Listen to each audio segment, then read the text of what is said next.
When I was in my AP history class in high school, my teacher wanted us to watch Martin Luther King's I Had a Dream speech.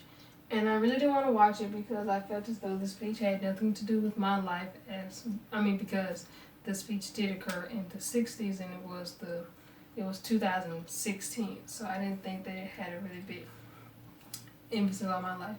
But as I watched the speech, I realized that a lot of the things that were happening then are happening now. So I decided to research the speech more. And this is what I found. Martin Luther King gave the speech on August 28, 1963, on the steps of Lincoln Memorial in Washington, D.C., the nation's capital.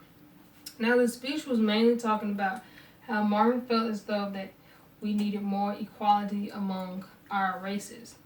Because back in the 60s, you had things like segregation where some kids couldn't go to this school just because of their race, where other kids had to go to that school because of their race, or things like black people had to sit on the back of the bus or have to walk in the back of the restaurants and things like that, so they wouldn't have to be associated with a white race. And Martin was really calling for a change because he felt as though if we were all equal in God's eyes, we should be equal in each other's eyes. And it was a really powerful speech, and I truly do think that that speech did change the way some people looked at the world. And if you look at today's society, some things that Martin wanted to happen actually did happen. I would hope that all schools in this country have been integrated, where any race of people can go to school together without any problems.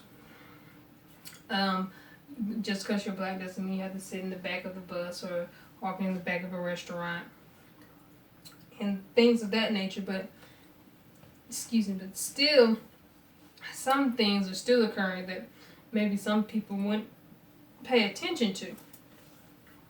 Like, let's say a black guy is driving a fairly nice car and a police officer might pull him over, and the young man may not have been speeding or anything like that, but they just assume that he must have been doing something wrong because he was African American and he was driving such a nice vehicle. And that is a form of discrimination, because you just so happen to see this young black man driving this car and you automatically assume that he must have been doing something wrong. So a lot of the things that he wanted to change in his speech has changed, but a lot of the things haven't changed.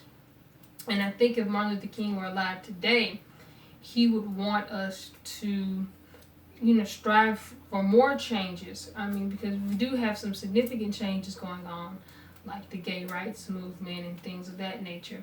But there is still racism everywhere you're looking. Some people might even go as far to say as our president is racist against Muslim people because he's trying to set a ban on people coming from countries that are known to have, countries who are known to be Muslim, and only those countries. And of course, if you look at it, that does seem like he is racist, and that is not right. Just because he is the president, he feels as though he can discriminate against who and whatever he chooses.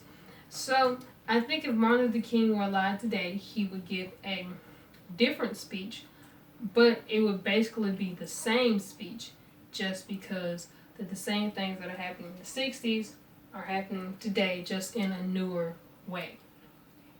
Now, majority of the information I got came from IHadADream.gov and also MartinLutherKing.gov. And in conclusion, I would just like to say that the speech was a very powerful speech then, and it still is a very powerful speech now, and it can really touch whoever is listening to it, no matter their race or religion or sexual orientation. It can really touch whoever hears it. And I just want to thank you, Grandma, for being here listening to my speech. Is it all?